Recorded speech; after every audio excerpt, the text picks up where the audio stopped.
The 2022 MLB draft took place at Los Angeles, California during All-Star Week.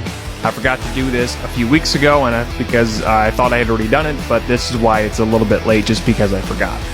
The Baltimore Orioles had the top pick. The Dodgers were the only team without a first rounder, as their top pick was dropped 10 places to 40th overall for exceeding the luxury tax last year.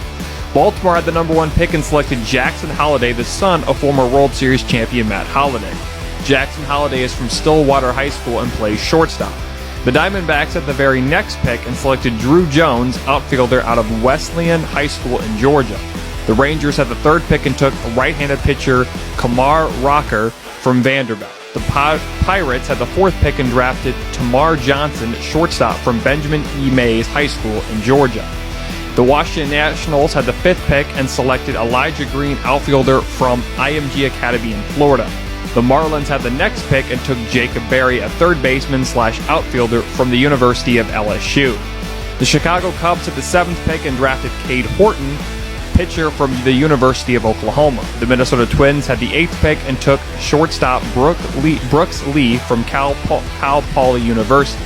The next team with the pick was the Kansas City Royals, and they drafted Gavin Cross, outfielder from Virginia Tech. And last but not least, the Colorado Rockies rounded out the top 10 and drafted Gabriel Hughes, right-handed pitcher from the University of Georgia.